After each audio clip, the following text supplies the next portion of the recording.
Comment économiser de l'argent? 5 astuces pour épargner. Salut, je m'appelle Thierry, de la chaîne Agripreneur Visionnaire. La chaîne ici a pour but de promouvoir l'entrepreneuriat et l'investissement. La chaîne ici a pour but d'inviter les amoureux et les amoureuses d'épices. La chaîne ici a pour but de promouvoir les cultures de rente, les cultures forestières non ligneuses, les épices ainsi que les cultures vivrières.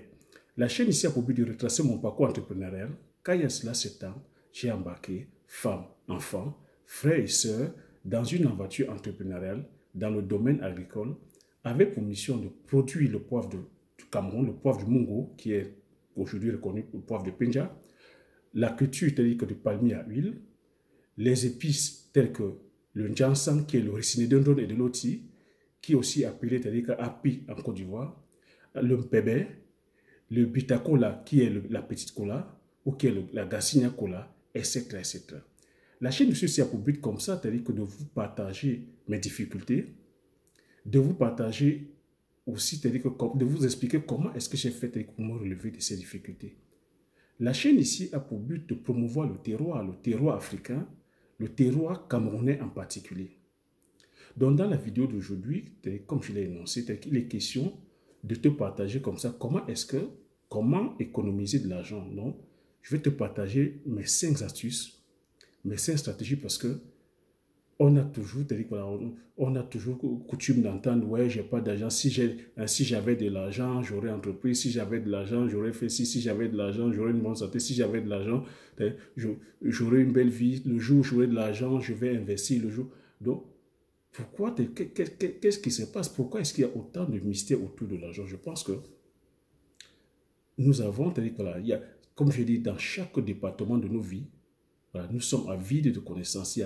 C'est le manque de connaissances, c'est l'ignorance qui nous mène vraiment, qui nous met en mal dans tous les départements de nos vies, que ce soit la santé, que ce soit la santé, la santé physique, la santé financière, la santé morale, ainsi que la santé même dans les relations.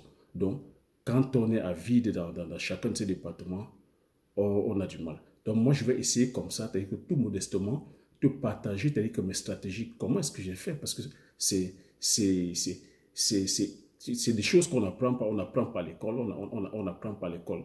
Moi, comment est-ce que j'ai eu tout petit, et je vais expliquer ici, je te partage le mindset de mon grand-père, c'est-à-dire que si j'ai créé cette chaîne aussi, c'est pour faire justement honneur aussi à mon grand-père, parce que c'est tout petit que j'ai appris, depuis l'âge de 10 ans, j'ai expliqué sur certaines vidéos que tu n'as pas vu, tu n'as peut-être pas vu, c'est depuis l'âge de 10 ans, comme il était aveugle, j'étais à ses côtés, de là, depuis tout petit jusqu'à 25 ans, j'étais à ses côtés.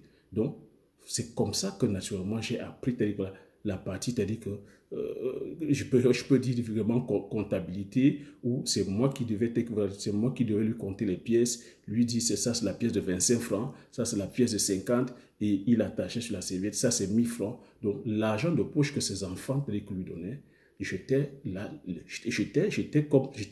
petit comptable jusqu'à l'âge de 25 ans, paix à son âme, jusqu'à ce qu'il meure. J'étais son comptable. Donc c'est comme ça que j'ai aussi appris les rudiments. Il mettait 25 sur le côté, il mettait de l'argent là, et ça lui servait, et son argent de poche lui servait, tout simplement, il mettait de côté pour pouvoir remédier des fois à des petites fuites d'eau à la maison, parce qu'il était au village, tous ses enfants étaient en ville, des choses que, bon, il mettait de l'argent de côté. Quand il y avait peut-être une tôle qui fuyait, il nous demandait, va chercher le charpentier, on l'appelle le charpentier, et il remuait le charpentier. C'est comme ça que j'ai appris les rudiments de comptabilité tout petit. Et j'ai grandi avec ça. Donc moi, je pense que l'argent n'est pas plutôt un problème. C'est plutôt une question de mindset. C'est une question d'état d'esprit. Je pense que notre environnement, qu'on soit pauvre, le dernier des pauvres peut épargner. Le problème, c'est la priorité. Dans quoi est-ce qu'on met la priorité? Donc, je vais faire une petite anecdote. À l'âge quand on, à l'âge de 16 ans, ça c'est une petite anecdote que je fais, mon cousin et moi, à l'âge de 16 ans, on a pu s'acheter l'équivalent de la Nintendo. Il y a quoi? Il y a plus de 25 ans en arrière, la Nintendo qui coûtait à l'époque au Cameroun 100 000 francs. Comment est-ce qu'on a fait pour l'acheter? C'est avec notre argent de poche. L'argent de poche à 16 ans. Donc, on allait jouer chez l'enfant du voisin, on jouait la Nintendo, le foot. On était tellement passionnés par ça que mon cousin et moi nous sommes dit, mais et si on épargnait?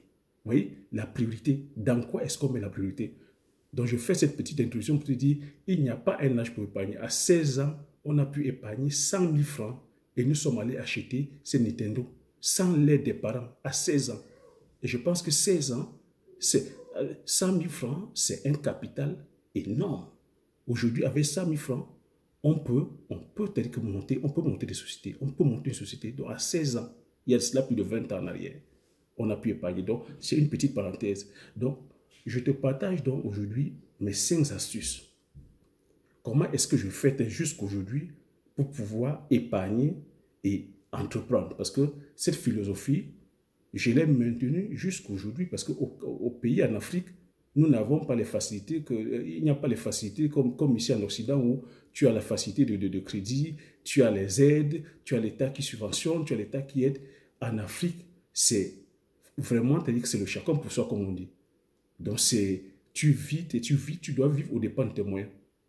Donc, comment est-ce que c'est ça qui m'a permis de maintenir le même rythme et arriver ici en Europe, développer le même rythme. Parce que c'est aussi, c'est-à-dire que ma façon, c'est-à-dire que ma rigueur dans l'épargne, ma rigueur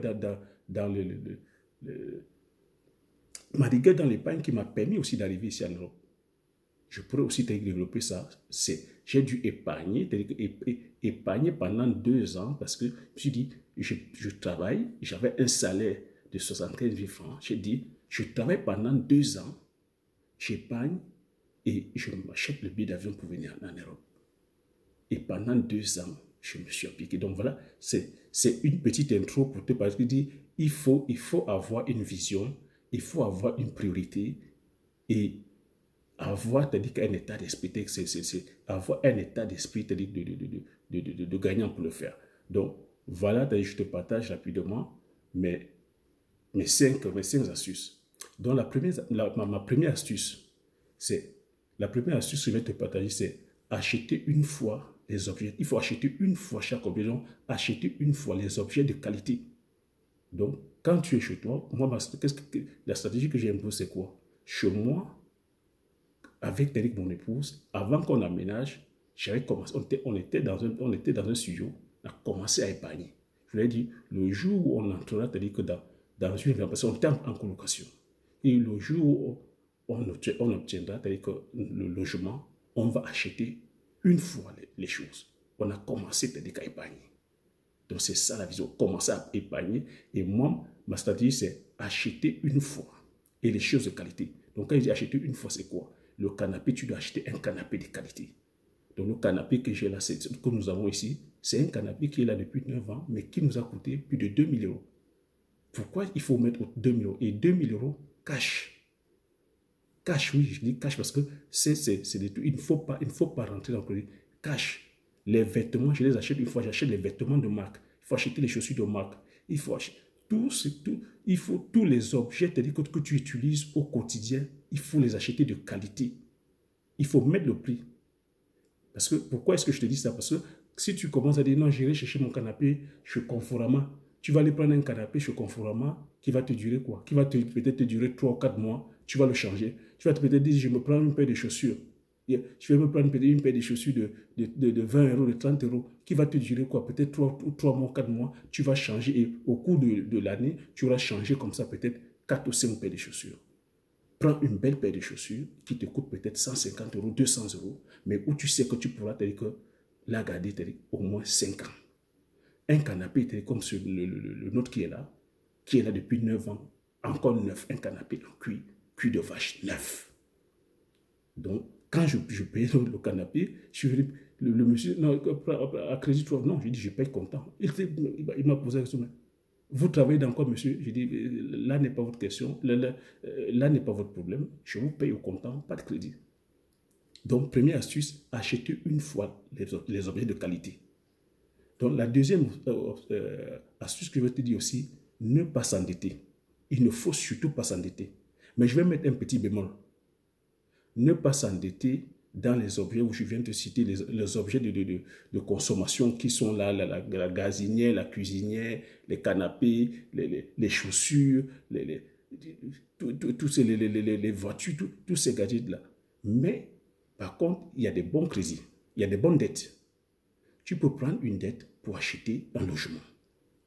Tu peux prendre une dette pour monter ton business, pour créer ton entreprise. Ça, c'est une bonne dette. Tu peux prendre une dette comme on va aux États-Unis, pour payer les études pour tes enfants, pour payer, les études coûtent aujourd'hui de plus en plus cher. Il y a des universités qui coûtent les 100 000 $, 200 000 $. Oui, tu es contraint, ça c'est une dette, tu es contraint de prendre cette dette. Donc, deuxième astuce, ne pas s'endetter. Et je mets une bémol, tu peux t'endetter dans le cas où il faut peut-être payer l'école pour les enfants, dans le cas où il faut peut-être acheter un logement, dans le cas où tu dois prendre un crédit pour créer une entreprise ou créer un business. Donc, troisième mesure, rompre les mauvaises habitudes. Rompre les mauvaises habitudes qui sont coûteuses. Ouais, les mauvaises habitudes, c'est quoi? C'est la cigarette. Moi, j'ai ces chances-là, je ne fume pas. Si tu fumes, tu peux faire le calcul. Tu sais à combien coûte le prix du paquet de cigarettes. Si tu fais le calcul le mois, si tu fais le calcul comme ça l'année, tu vois que ça a un coût. Les bières, j'ai cette chance aussi que je ne bois pas des bières, je ne bois pas la bière. Tu vois que ça fait autant de secteurs d'épargne. Hein? Les restos, il faut limiter les restos parce que quand on a un plan d'action, quand on est un visionnaire, quand on a quelque chose à mettre en place, on limite ça parce que c'est des secteurs comme ça qui, mine de rien, vraiment te bouffent de l'argent. Parce que quand tu fais le calcul à l'année, c'est beaucoup de sous dépensés. Voilà. Ça, c'est le troisième point. Rompre les mauvaises habitudes coûteuses. Ne jamais dépenser plus qu'il en faut. Oui, il faut éviter de ne pas dépenser plus qu'il en faut parce qu'aujourd'hui, c'est ça qui nous mine. On est là, comme on dit chez nous, on ne veut pas mettre le sac, on ne veut pas mettre le sac là où notre main arrive. On est toujours en train de voir, voilà ce que le voisin a, le voisin roule en Ferrari, il faut que tu roules en Ferrari, il faut que tu aies pris un crédit aussi pour impressionner ceux qui ne t'aiment pas. La voisine a une belle paire de chaussures, il faudrait que tu aies cette paire de chaussures. La voisine a un sac, il faudrait que tu aies un sac. Donc ta copine a mis les mèches brésiliennes de 1000 €, il faudrait aussi que tu aies les mèches brésiliennes de 1000 €. Tu dois te dire qu'elle prendre le crédit. Ta voisine est allée à Dubaï, il faudrait aussi que toi aussi tu ailles à Dubaï. Donc, ne pas dépenser plus qu'il en faut. Vraiment, essayer de pouvoir vivre humblement. Ne pas voir que l'herbe est ouverte sur le voisin. Ne pas te dire que voilà, avoir ce complexe-là de pouvoir. Parce que c'est ça qui nous mine. On vit par rapport aux autres. On est toujours en train de vouloir vivre par rapport aux autres. On est toujours en train de vouloir impressionner les autres. Tu n'as pas besoin de ça. En tout cas, c'est le petit conseil. Tu es un visionnaire, tu n'as pas besoin de ça. Tout ça, c'est la distraction. Donc, ne pas dépenser plus qu'il en faut. Et le cinquième point, réfléchis avant d'acheter. Moi, je réfléchis toujours avant d'acheter. Je réfléchis avant d'acheter. Est-ce que cette chose que je vais acheter, c'est vraiment important pour moi? Est-ce que c'est vraiment important? Si ce n'est pas important, ça peut attendre. Est-ce que c'est sûr? Parce qu'aujourd'hui, on remarque qu'on ne réfléchit plus avant d'acheter. On n'achète par émotion aujourd'hui. Moi, je sais de quoi je parle. Les gens, des personnes achètent aujourd'hui par émotion. Oh, ça c'est trop beau. Oh, ça c'est trop chaud. Dès qu'on prend, on vient, on pose 1, 2, 3 fois. Voilà, on met sur le côté. Donc, aujourd'hui, c'est plutôt on achète plutôt par coup de cœur, par émotion. Donc, il faut éviter les achats coup de cœur. Il faut éviter les achats par émotion parce que c'est ça qui nous fait dépenser. Donc, ça, c'était les 5 astuces comme ça que je voulais te partager. Et c'est les 5 astuces que moi, je mets en place. C'est ça qui me permet, comme ça, de faire mes business. C'est ça qui me permet d'investir parce que je parle en tant que salarié. Hein. C'est mon salaire, je prends mon salaire, j'organise tel que je t'ai partagé là. C'est ça. Évitons de nous disperser. Évitons de faire des achats, c'est-à-dire que superflus. Évitons comme ça de faire des dépenses qui n'ont pas de sens parce que le problème, ce n'est pas l'argent. Le problème, c'est notre façon de manager. Le problème, c'est notre mindset. Le problème, c'est notre état d'esprit. C'est notre comportement par rapport à l'argent. L'argent n'est pas le problème. On a de l'argent. Chacun a de l'argent. Même le dernier des derniers, même avec 10 francs, si tu es rigoureux, si tu as des principes, tu pourras épargner. mais c'est parce qu'on on a des envies, c'est-à-dire on a des envies, comme je dis, on va des fois acheter des choses vraiment dont nous n'avons pas besoin.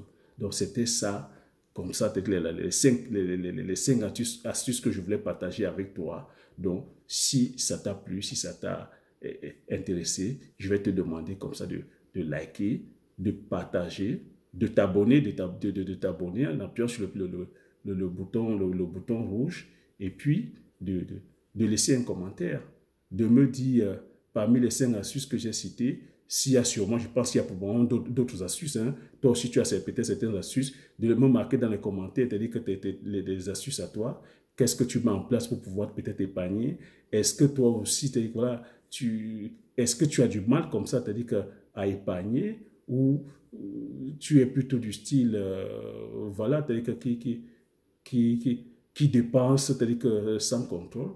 Donc, mets-moi dans les commentaires, ou qu'est-ce qui te bloque, c'est quoi ton frein, parce qu'il y en a aussi, hein, on entend des fois, ma main c'est la passoire, j'ai déjà entendu ça, ma main c'est la passoire, je n'arrive pas à garder de l'argent. Donc, essaye aussi, j'espère que ta main n'est pas la passoire, ou j'espère que les 5 astuces que je t'aurais partagées, voilà, tu pourras comme ça mettre en application 2 ou 3. C'est un conseil, hein, c'est des conseils comme ça que je partage en tant que frère, ou grand frère, je ne sais pas toi qui regarde la vidéo, ou en tant que fils, je ne sais pas toi qui regarde ma vidéo, hein, en tant que cousin ou en tant que petit frère. C'est des conseils, soyons avec toute humilité, voilà, je partage, c'est les mêmes conseils que je partage à mes frères. Donc je suppose que si tu regardes cette vidéo, c'est que tu es intéressé par ce que je fais. Si tu regardes cette vidéo, tu es intéressé par le business. Donc si tu veux aller loin, si on veut tous aller loin, on se doit vraiment d'avoir une certaine rigueur, une rigueur sur nos finances. Parce que on n'enseigne pas ça à l'école. L'éducation financière ne s'enseigne pas à l'école. Donc, nous sommes à vide sur le plan de l'éducation financière. Donc, c'était ça mon partage du jour. Je te dis comme ça, cher visionnaire, de garder le cap. Et puis, on se dit à la prochaine vidéo. Merci.